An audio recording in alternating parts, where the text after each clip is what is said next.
who I am, how my mind works, or anything of that nature. And it was the kind of confusion where I did not actually know I was confused. I actually thought I had it figured out. And but the thing that I didn't have and wasn't aware of course, is the very thing that the Buddha taught, which is that we suffer when we believe ourselves to be a self that is outside of life, with preferences and opinions, with all kinds of attachments, with craving of different kinds, a self who's living in a state of self-abandonment, without presence and compassion. And that was the state I was living in, but I had absolutely no idea that was the case. I did, however, know that I was unhappy. And that was a really good thing, because otherwise, I don't know what would have happened. I would still be there probably.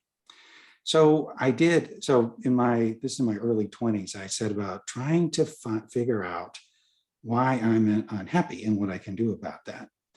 And the avenue that I started with first was I read Western philosophy, poetry, history and stuff, and kind of, because that was the tradition I knew, was the Western intellectual tradition.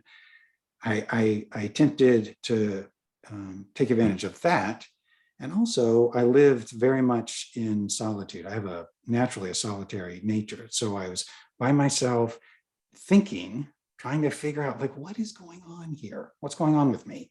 Why can't I figure out, the kind of things that my own version of a self that suffered was, I don't fit in. I can't find a place in this world.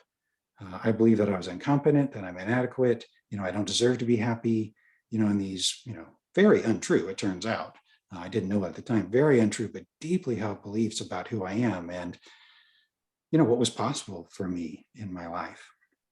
And so, for a number of years in my early 20s, I worked really hard to try to figure out what was going on and why that was the case. But the avenue that I took to figure that out actually didn't get me there at all. I learned a bunch of interesting things that turned out to be not all that helpful, actually, in terms of, the most important thing in our lives, which is, how to be here, how to be present, and how to be authentically who we are, instead of to be this self who we believe ourselves to be. So luckily that didn't work. And after a while, I realized that wasn't going to work. And then my attention turned to Eastern. I started reading Eastern things, and that felt really different, especially the Buddhist stuff. I was like, okay, well, that looks helpful. That looks like that can help me. But it was an intellectual exercise for me. I actually had no idea how to do it. And I think this is headed towards the topic for today. I think that if I had never had the opportunity to experience Sangha, I actually don't know where I would be today, but probably still in my head somewhere trying to figure something out and figure out why I'm suffering and continuing to suffer. But what happened instead was I was introduced to Sangha. It actually happened. I was living in Asheville at the time. I'm born and raised in North Carolina, and there's a Sangha out near Burnsville on the ed fringes of the Sila community, which still exists. I actually have just spent time with them recently, and it's been quite a joy. And I met the person, who many of you know probably, her name is Janie, who started that Sangha, and she invited me to join in. And when I remember the first time I went to Sangha with them, it was in Janie's house, which is a beautiful place. And there were only a handful of us there, but it was a kind of experience I had never had before. Because it's like, okay, well, these people are doing something different than I've ever experienced. They're coming together to practice something, and they actually have something they can do, or at least they're trying to do. And that just blew my mind, because I had been trying to figure out how to be happy by thinking, and they weren't doing it by thinking. Although it was hard, it's kind of hard to tell actually what they were doing exactly. I was trying to figure that out, but they were obviously doing something that wasn't thinking. And, of course, part of it was their meditating, and that really got my attention. And so I joined in, and I immediately felt at home. And very slowly began to internalize the teachings that were offered, and very slowly began to practice and began to understand, which I'm still in the process of understanding what practice is, but very slowly learning, things like, there is such a thing as attention. We can direct our attention. When we are not aware of our attention is pulled into these unconscious thought patterns that create this self that I was just talking about. All the stuff you guys already know. But like that stuff, it started to become real for me. And it became real for me because I was participating with these people, and they weren't telling it to me. Although there were teachings, we were reading things and people were giving talks, but it wasn't that they were telling it to me. It was that they were showing it to me. And that's a really, as you know, because you all participate in Sangha as well. I mean, that's a very different thing. And that's the thing that can really make a difference for people. And so that happened for a period of time. And then a number of fortuitous circumstances happened that led me eventually to entering a Zen monastery. One of them was I met Tejo, actually. And Tejo probably doesn't even remember this, but the very first retreat I ever went to was with Tejo. It was a 7-day sesshin in a house in West Asheville. I'm guessing I was 25, about 25. And I remember it like it was yesterday, because I'd never had an experience like that before. And it was absolutely transformational. I remember the Zendo, I remember the other people there. I was put in charge of preparing a meal, which threw me into a total panic. I remember, one-on-ones with Tejo, and also the walks that I took. And we even took a little trip, did like working meditation, and took a little trip where we loaded some furniture onto a truck and drove it around in town. I can remember the whole thing. And it was a very powerful experience for me, because it took the whole thing deeper that I had started to sort of tap into with the Sangha over near Burnsville. And it showed me, especially with all that sitting, it's like, okay, if I give myself to this, if I really put myself into this with sincerity and determination, something is going to happen. Because it happened on that retreat. I experienced an opening. And it's hard to remember now exactly what that experience was, but, an opening, the beginning of an opening into my authentic nature. I left the retreat, and of course, conditioned mind just filled up my mind again, as it tends to do. But it showed me the possibility, I think. And then a bunch of other stuff happened. I started going to other retreats, and then I ended up meeting the woman who would become my teacher.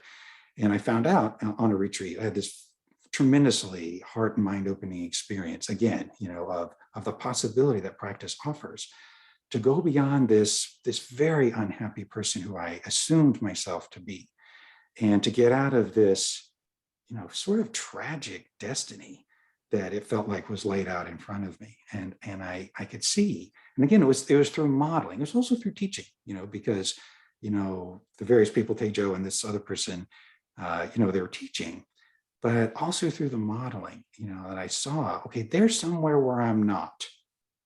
They understand what something I don't, and even more important than that, they're being something that I don't know how to be.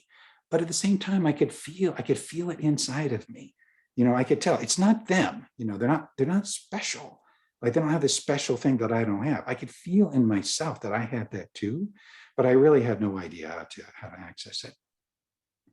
So to make a really long story short, which I would love to tell you, but I'm not going to take the time, a bunch of other things happened, and I ended up feeling powerfully called to enter a monastery. And this is the monastery that this teacher had set up in California. And I went there, one day I was on retreat, I think it was 4 weeks later, I was in California as a monk. It was a total surprise. And not at all part of my life plan, as you can imagine. It was not, I didn't even know such a thing really existed until it kind of happened to me. And then suddenly there I was, and, living in silence, avoiding eye contact with people perpetually, and I was going to be there for I didn't know how long. It ended up being years and years. I didn't know that at the time. But I found myself in an environment where it was 100% set up to support practice and support awareness and presence and support the experience of our authentic nature, which of course is why people go to places like that. So, and there were two aspects of the experience that were transformational for me. One was the silence. and as you all, I'm sure you've all have been on many retreats, and as you know from being on retreat, and perhaps even extended retreats, as you know from being on retreats, in the silence, all the stuff that's going on in the mind gets amplified, and it makes it a lot easier to see. And it's a lot easier to see it as something that's happening apart from my will, apart from our will. It's something that's happening sort of automatically instead of something that we're choosing to happen. And that's, of course, is an aspect of how we cause ourselves to suffer. As I was saying before, our attention gets pulled into these unconscious thought patterns, and we become the third person who is thinking, even though that's not who we really are. And that's what our suffering is. So anyway, so there's the silence of the monastery, which was complete. We didn't talk to each other except 3 times a week. We had a group discussion, sort of like we're having today. So during that time, people would speak about their experience in this very formal way. But otherwise, we didn't talk to each other. If we needed to communicate, we would write notes. And so the silence was really profound. And so I got to watch my mind do what it does in the silence. And then the other aspect, which I was not anticipating at all being a part of it, was the Sangha. And so that's particularly what I wanted to talk to you about this morning. So it was a small group of people. The population varied between 6 and 10 the entire time I was there. So just a little group of us. And again, we weren't talking to each other. And so there were various aspects of living in community with people like that were helpful. And the first and sort of most gross aspect was I projected all of my stuff onto them. And so I had tons of, for example, the most salient thing was my internal judgment and criticism and self-hatred, which was not real, and not something I'd ever chosen, but was something that had been inserted inside my mind as a part of the training that I had received as a kid. So I had tons of self-judgment and self-hatred, and I projected that onto the other people. I felt like they were judging me, and didn't like me. This whole karmic issue about how I don't fit into this world, I projected that onto them, but they felt like I shouldn't be there and didn't fit in. Lots of other stuff like that. And so they were a mirror for me in which to see these things that were inside my own mind. And what was so helpful about it was we weren't talking to each other. So it was darn near impossible to imagine that what was in my mind was actually real, because so-and-so is judging me, supposedly. Well, how do I know?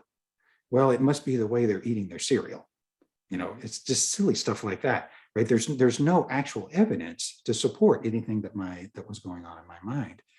And so it allowed me to really let go of what seemed like the external justification for all the stuff I had learned to believe, and look at that just on its own, and say, what is that? Where's that coming from? And then I began to discover what, you all have been discovering as you do practice as well, I'm sure. For example, most of what's going on in my mind is not me thinking.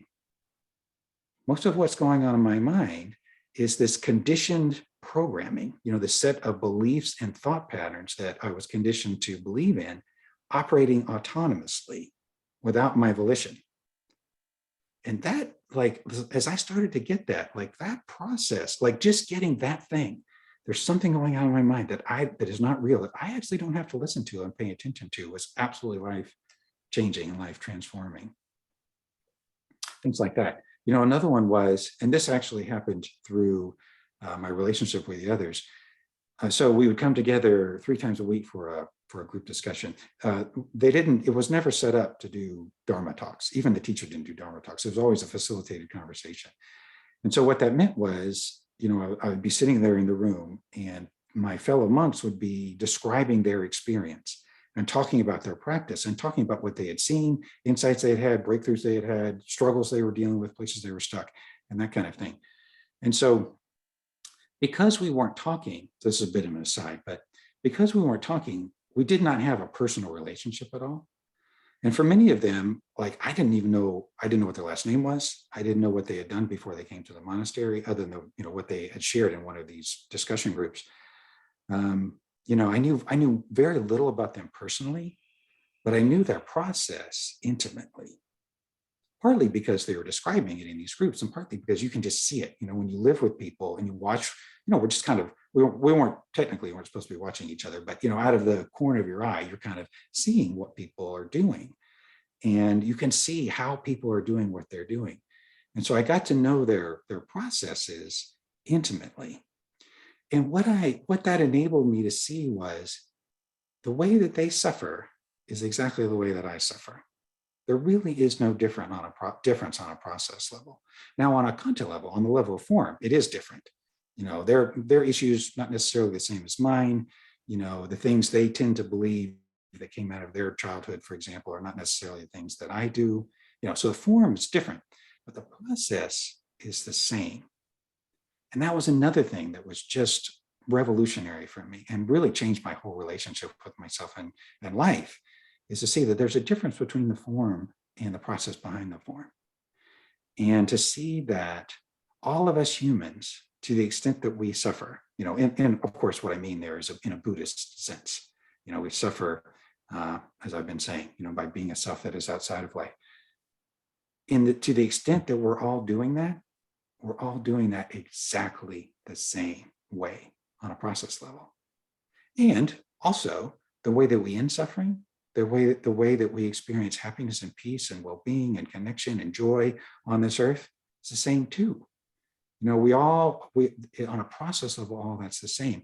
And the shift that provided for me was it allowed me to stop taking my own life so personally, and stop just like, this must be about me, I must be screwed up, and that's why I'm not happy. But I look at these other people, I'm like, I don't think they're screwed up, but they're having the same experience I'm having. And so there's this universal, if there's a universal way that we suffer, there's a universal way that we can end suffering. And, of course, this is what the Buddha taught in various ways. If we can learn the process by which we can end suffering, then we can end suffering. And there is a way of doing that. And again, that's what was so profound for me and moving for me about this whole thing was, it's different from just trying to think it, just trying to think my way out of it. That's just never going to work, and it's not that, and I kind of figured this out over time. It's not that there's no usefulness in this capacity we have for rational thinking. There is, but it's not going to save me from unhappiness. What's going to save me from unhappiness is to see, not to think, but to see, to be aware of what's happening, and how it's happening, and particularly how I cause myself to suffer or how I am caused to suffer. And so, witnessing my fellow monks go through their experiences helped me to, it reflected my own process, because a lot of times it's easier to see in other people. You guys probably have that experience all the time too. When somebody else is sharing about what's going on with them, it's like, oh, it's easy to see what's going on with them. But what I learned to do is if I can own my projections and see how the way they're doing it is also the way that I'm doing it somehow. How is that? And that helped me to go inward and see my own process and begin to let them go. For example, begin to let go of, to be able to see the difference between, conditioned mind talking to me and actually my authentic awareness, and let go of conditioned mind, let go of the different beliefs and assumptions that I was carrying, let go of the various selves, because of course it's not just one self that we get trapped in that causes our suffering. It's various selves. So, these various identities that I get trapped in. And so I learned to see all that stuff, and I'm still working on that, of course. It's still a work in progress. But so that was the process by which I began to, understand the how of what was happening.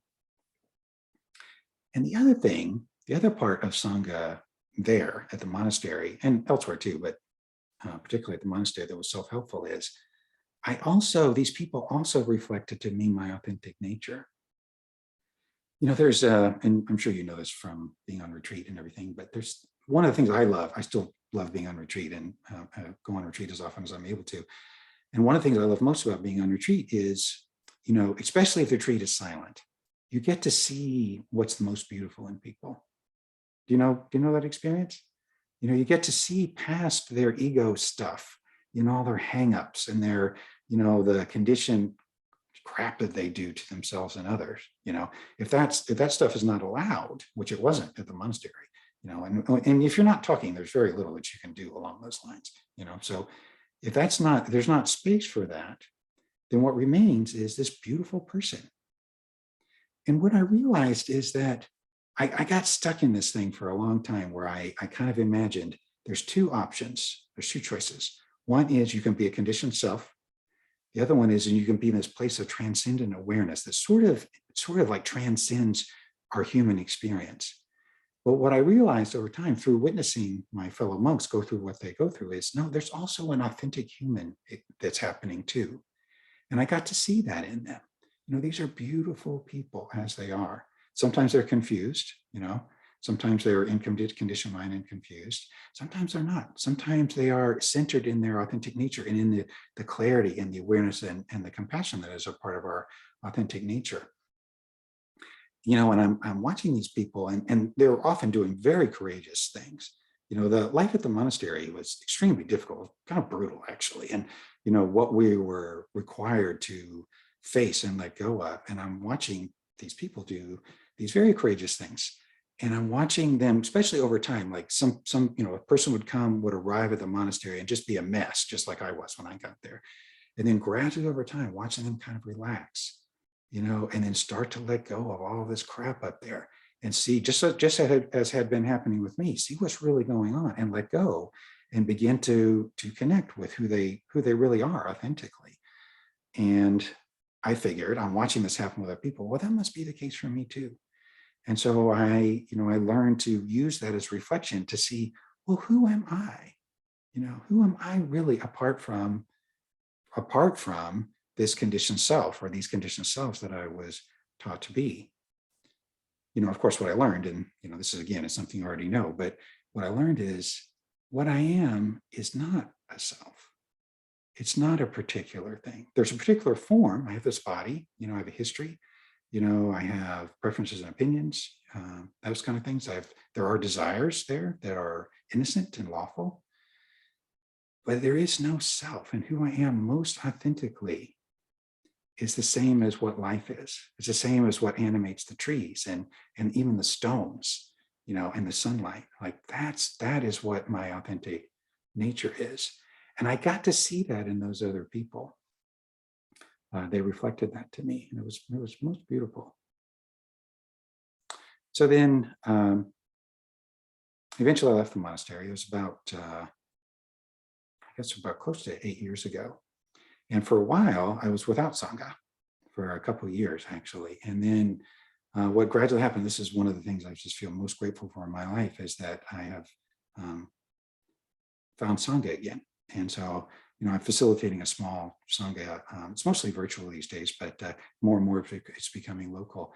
And kind of the way it is flipped is that the people, so I do, I spend a lot of time practicing with people and talking with people and that kind of thing. And these people that I work with have become my teachers. And the process itself, the practice itself has become my teacher. And it continues to be, like this sort of kind of beautiful, almost sort of miraculous unfolding of just how this whole thing works, that, now I receive kind of from the opposite place. And it's amazing how often if I'm talking with someone and we're talking about something, it may even come out of my own mouth. It's exactly what I need in that moment. Exactly the guidance that I need to work on. And so, and I feel most grateful for that. And so, here I am, and after all these years, and also, probably still confused in all kinds of ways that I'm not aware of, but not unhappy, and feeling really grateful for the process that's gone on, and especially the other people who have been on the journey with me, the Sangha in various forms, and it's changed over time. But the teachers that I have been a part of, who I've received from, and the other people who I've received from, and the people who have just demonstrated what practice is and what practice can be. I'm really, really grateful. So that's what I see. I'm curious what you see. So when you look at your own relationship with Sangha, now or in the past, what would you say has been beneficial for you about that? What have you seen? What do you see when you look into the mirror of Sangha? And I'll facilitate a little conversation about this if folks have things to offer.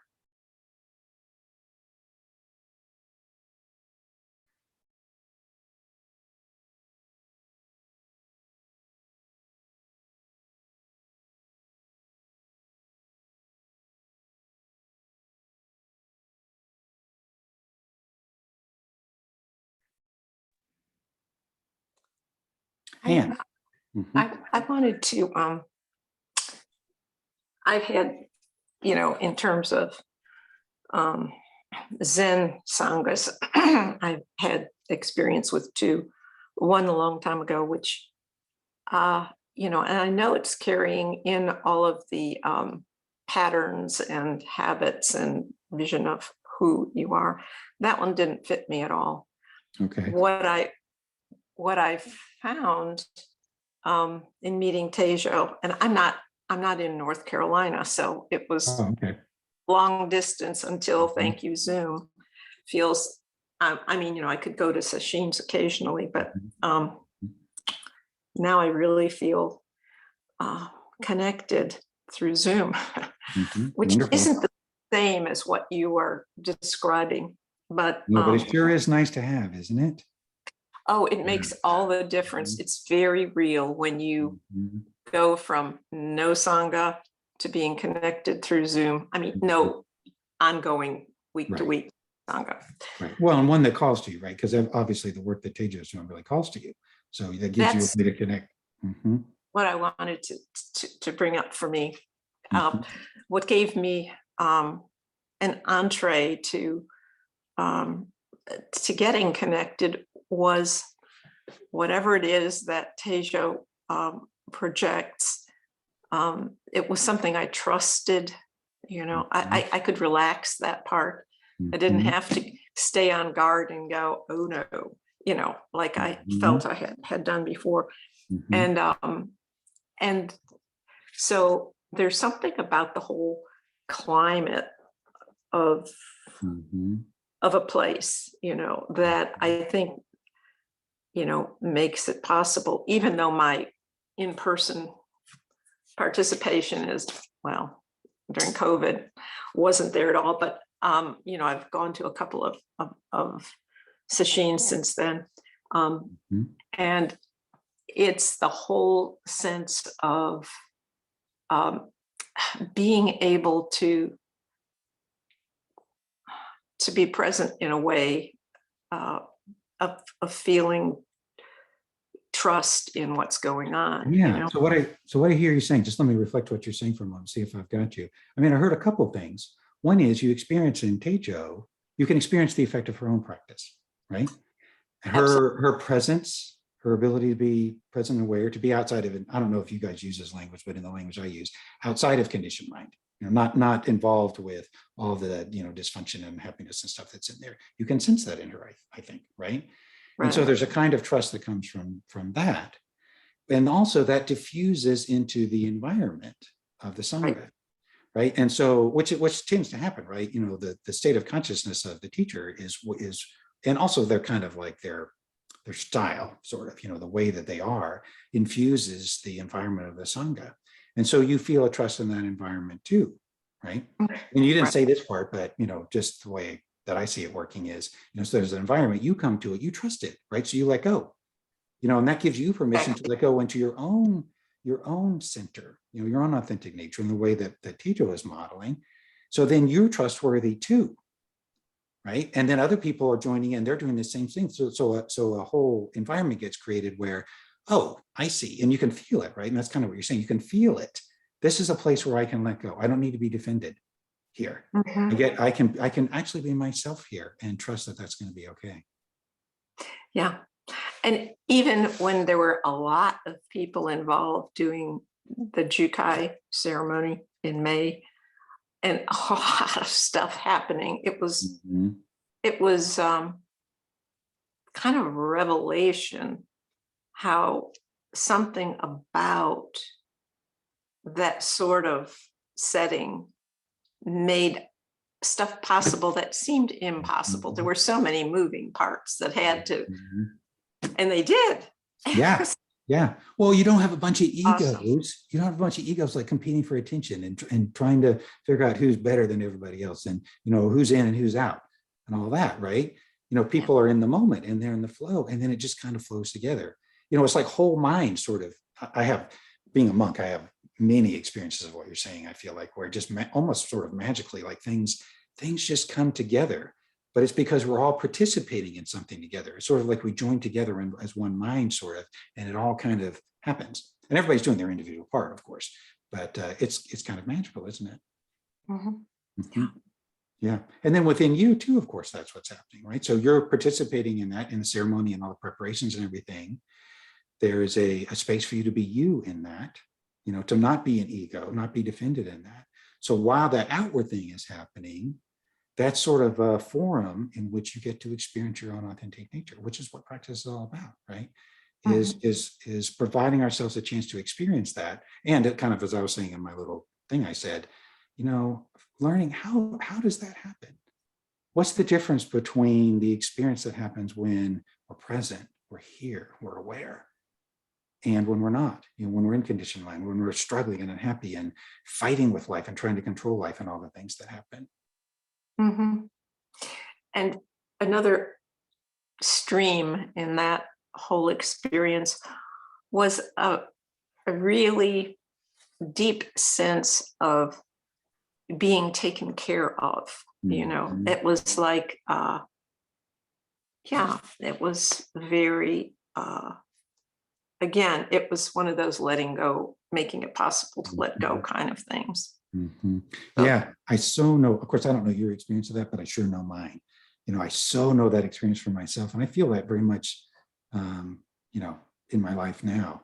Even so, even now after having left the monastery. And I feel like it's a skill. I don't know if you see it this way, but it's a skill. And it's that's kind of implied in what you're saying.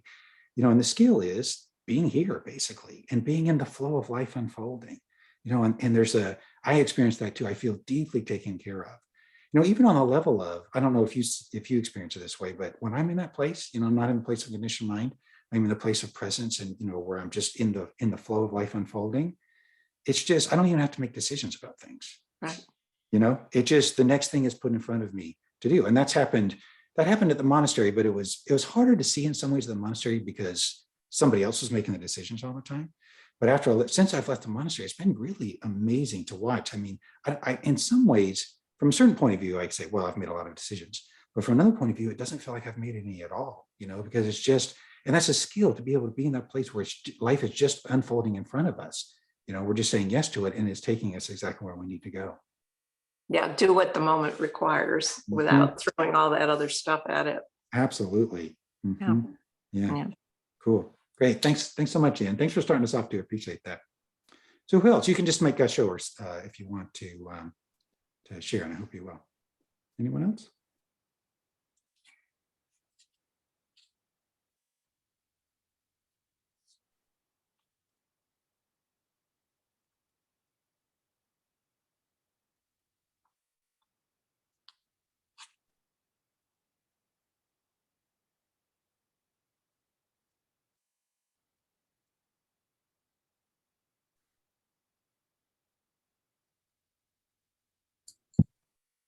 Thank you.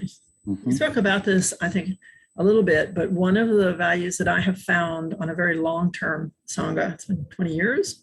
20 years with Tejo? No, and in a local one. All over. Okay. A small group. Is the feeling of being accompanied and being able to see someone else's journey and then reflect it back to you that, oh, wait, maybe I'm making this change too. Maybe what she's describing is what happened to me last week. And so it's sort of, I've traveled, and, you know, being able to stop in someplace around the world and sit with a group that you know no one in, there's a comfort to that there's a universality, but I also feel how important it is that I've had this one group that I've been with consistently and seen changes through being with them. Yeah, and isn't it amazing? I mean, yeah, I did speak to that. It's so much my experience too. You know, it's a lot easier to see it on the outside than the inside, isn't it? You know, even something like a radical change could be happening for a person, but it's hard to catch on to.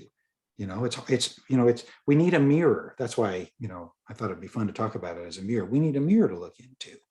You know, and if you're with people who are not practicing, I mean, they still very much provide a mirror, right? But it's a different kind of mirror. They're, you know, I don't want to sound cynical, but if it sounds cynical, I apologize. But like when I'm off, in the world, interacting with people who don't do practice, I don't want to set it up as like, we're better to do practice, not do practice. That's not where I'm going, but it does seem factual. People who are not doing practice are, by and large in conditioned mind, by and large, most of the time, and by and large don't realize that, right? And so they are providing a mirror very much, because that can mirrors my own conditioned mind, absolutely, in how they're doing.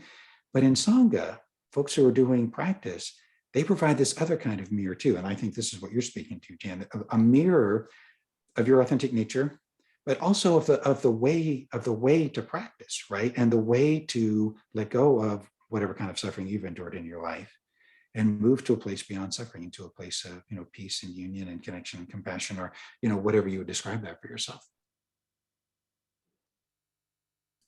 And also that we fail and that we keep having to do it again, so Yeah. that, if you fail with everybody, it doesn't feel quite so bad as I'm the one who can't do this. It's like, okay, all of us are just starting all over again. Yeah, Every it's time. so true. It's so true. Well, and that's good. You used a good word for that. I liked what you said about universality, because that's a part of the universality, right? Is see, okay, well, if I'm not being reflected by all these other people, I could just assume, like, I don't have what it takes. Clearly, I just don't have what it takes. I keep on messing up, but if everybody else is, do you know that this is one of my favorite expressions? I think it's a Zen expression. I'm not sure, but fall down 9 times, get up 10. That one? It's like, I love that, because it feels like it gives me permission to do what's inevitably going to happen anyway, right? I mean, it's not just 9 times, it's 900 or 9,000 or 90,000 or 900,000, right? Just we fall down over and over and over again, because this conditioned mind that we're dealing with and trying to escape from is so powerful. But we fall down, and then we wake up, right? And then, like you're saying, we watch other people doing that. And it's like, oh, this is actually okay. And even more than okay, this is a part of the process of awakening. The process of awakening is not a straight line from here to nirvana.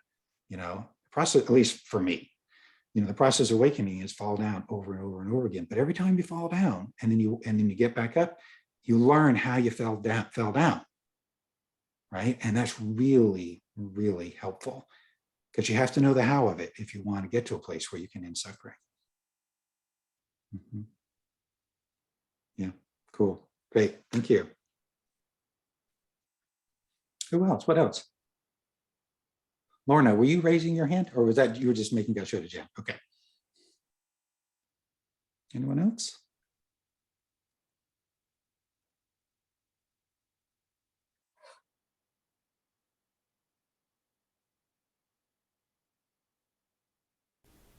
It's just one Oh, Brian. Good morning. Thank you. As everyone's been speaking, I was thinking of a way in which Sangha might have been reflected back to me, and a couple of us here went through Jukai together recently, and after Jukai, and I noticed those things in Jukai of ways in which those of us who had gone before were doing different things to help everything come together, and it made me profoundly aware of all of those people who 2 years before were doing the same thing for me. Mm-hmm. And then not long after the ceremony, excuse me, we were all up at, several of us were at Great Tree to do a work day to build a walking path.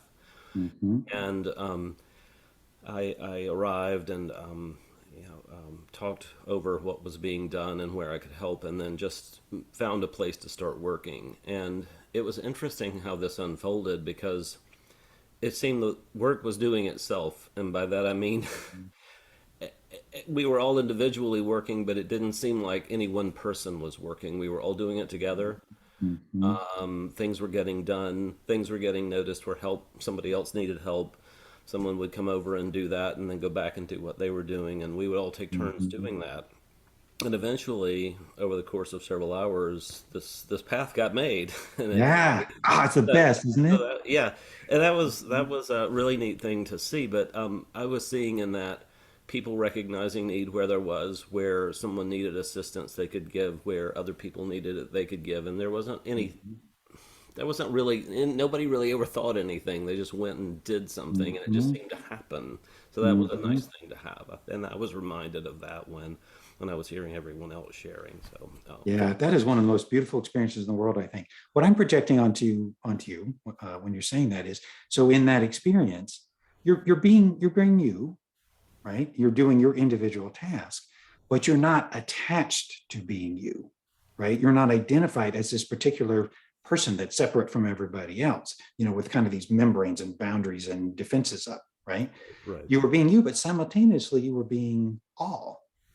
And you got to experience, I know that experience, of course, for myself too. And that was one of the best part of my monastic experiences, was getting to have experiences like that. So we do these, big work projects and stuff.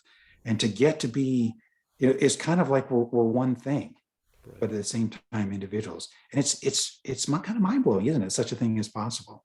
Yeah, it's it was neat to see, and I recognized there was something happening that I hadn't quite experienced in that way before. Mm-hmm. You Mm-hmm. know, on projects, I have this tendency to I can think, well, this needs to be done and this needs to be done, and everybody else just needs to recognize that, fall in. And kind of get out of my way, right? Yeah, yeah, and this was a very radically different style, as you were saying. We used the word radical, I think, before, but this was very, very different for me, and I think what I also realized when that was happening was, and I heard facets of this also in what other people have said, that this was happening for me gradually all along. I just wasn't quite caught up to how it had happened. Right. That was Right. Well, it's always there, right? That capacity, the capacity to let go, and I don't know if you see it this way or not, but I do. Like, so you can have that experience with these other people, where you basically just let go into it, like on a work project like that. What's helpful about that, I think, is there's this very concrete context that it's happening in, and you can let go into the flow of that context, Mhm. right?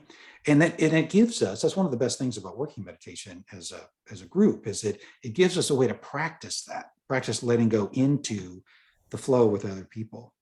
And, of course, that's available to us all the time, because we live in this context. Even if we're by ourselves, we live in this context where we can let go into the flow of life in exactly that same way. Of course, incredibly difficult to do, easy to say, very difficult to do, and we have to let go of all of this separateness and identity and autonomy and stuff that we've been conditioned to believe in order to do it. But don't you think, and I bet you have this experience, even in a broader context, like outside of that, where, just maybe you're walking down the street or something, or you're in your backyard or on the porch or something, where you just let go because of the practice that you do. You let go, and then you're in that place again. You're not in that place with other people necessarily, but you're in that place with everything else that is happening all around you. Mhm. Yes, and it's interesting too when there are moments of pressure. Let's say you're involved in something somewhere else outside of a sangha context, and something needs to get done, and everybody's got this buzz of energy and sort of Mhm. some of them anxiety about things getting done, and I can sink into not non-action, but like just a point where I don't get swept away with all of that, and just try to keep in mind what Mhm. actually needs to get done. Mhm. The last thing I would mention about just mirror locally at home, my wife has been in my mirror in practice. She has seen over years what meditation has done in my life, Mm. and she has said that I am a different person now than when Wow. before I began meditating. So she knew the Wow. before and after, Yeah. and that's a good mirror to have as well. You're lucky to have that, actually. Yeah, you're lucky to have it. Because I know for me, it's very difficult to tell, because I'm always having the experience I'm having, so it's very difficult to get far enough outside of myself to see differences. I've often thought, God, wouldn't it be great to be able to jump back into my mind like 20 or 30 years ago, and just see. I mean, it would only be great for a short period of time because it was kind of awful, I have a feeling, but just to see the difference. So you're really fortunate, I think, and she obviously has some ability to be aware too, because she's watching you on a process level. But that's fortunate for you that you have that reflection, and you get to see through her eyes, the difference that this work you're doing is making. Right. Mhm. Yep. Yeah, thank you. The other thing you said that just bears, underlining, I think, you're talking about 2 years ago, you just participated in this ceremony 2 years ago, people had, but then 2 years before that, maybe, and 2 years before that, and then going all the way back to the time of the Buddha. And I really hadn't thought about it in terms of that context, but that's Sangha too, the Sangha going all the way back for thousands of years, and all of the people who have carried spiritual practice and awareness practice forward through all these years. I don't know. I just feel so grateful for that, because I know, I on my own, I never would have figured out how to end suffering, and there is a how to end suffering, but people have figured that out over time, and they've practiced it, and they have passed along their experience to the next generation. And if that hadn't happened, then none of us, I think would have this opportunity right now. Yeah. Cool. Great. Thank you so much. Someone else?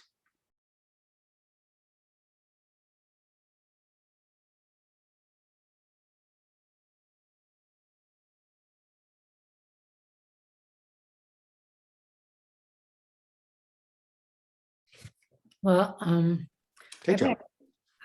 I've had a couple of experiences along the lines that Yuge was talking about. So I just wanted to share them. One was when I was at Tassajara. Tassajara is way out in the mountains. And it's got a 13-mile road that's got all kinds of hairpin turns and things. So it's not an easy access, but then in the winter time, we had a lot of rain. And so a big boulder came down onto the road that was really the size of a room. Wow. It blocked the road and people couldn't get in to bring food or anything. And so at one point, there were 60 of us living there. And at one point, we were just told we were going to go out and move the boulder off the road.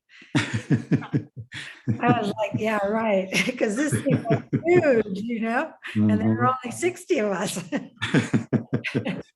And we all went out there and we all pushed and we knocked it off the road. And I remember saying, I didn't do anything. Yeah. And everybody said that. Everybody said, I didn't do anything. Everybody said, I felt like I didn't do anything either, And the other thing I wanted to share was when I was in the monastery in Japan, it was really emphasized that we should work as a group all the time, So whatever we were doing, chopping wood, weeding or whatever was happening, we all did it together. And one of the things that we had to do from time to time was this huge, I would say about a quarter acre of land that needed to be mowed. And we had these little hand scythes, Wow. I looked at it and I just looked at the end and I was thought, there is no way we're going to get this done, And we all lined up. There were about 30 of us. We all lined up with these little scythes. And it started to feel like a human lawnmower. Right. We were just all moving together.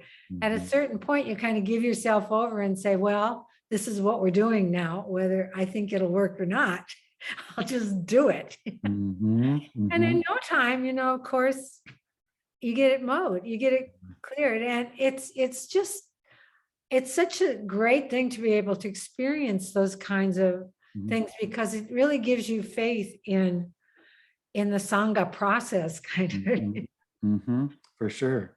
Yeah. Well, and Tejo, I would bet that, you are and have been for a very long time working to provide that experience for other people. And I'm guessing that's part of your motivation, right?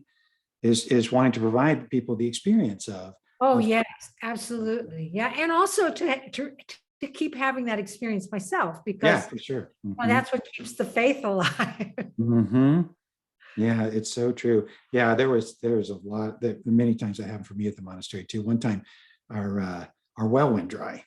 The pump failed, and there was no way to get a truck. They had put the well in and then built the building in the way of getting to the well, and nobody really realized that. And so we had to pull it out by hand. And I won't tell you the whole story, but it took 3 days. This huge thing, critically important because we didn't have any water.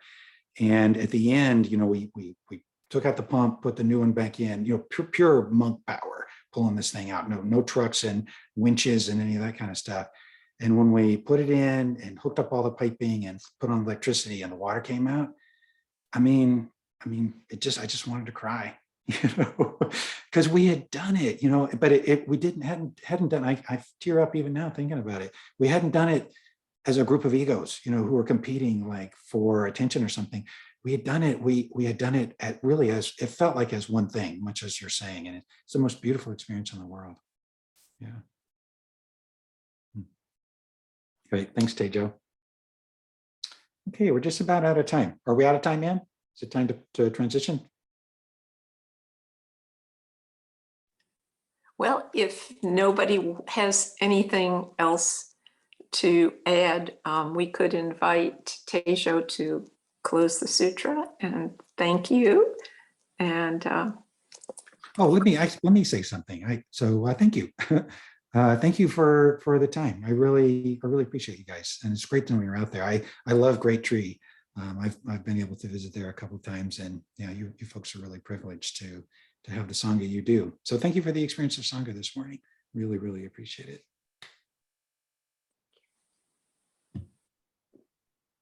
I said, and I was muted. Thank you, David. Thank You're you so welcome. much for your thoughts. It was very helpful, very nice. And I also want to mention that Shohaku Okamura will be talking for 4 days from next Thursday to the following Sunday about 4 different poems of Dogen's. If anyone's interested in joining, it will be on this channel. It would be nice to register, but even if you don't, you can, if you find that you're available to come. He was going to do it as 4 days at this time, including the 25 minutes of Zazen. so it's from like 9:30 to 11:30, 2 hours. Yeah, he's going to give a longer, well, it's going to be 9:30 to 10. Yeah, till 11:30 rather than to 11, right? Mm-hmm. Okay, great. Okay, everyone. So everyone's welcome for that. So this is call and response. Who wants to do the response? I'll do it. If nobody else. Merit of this practice. Yeah. Pardon. I'm sorry. I didn't hear you. May the merit of this practice May the merit of this practice benefit all beings benefit all beings and bring peace. and bring peace. Thank you, everyone. Thank you, David. Thank you. Be well. Take care. Yes, you too.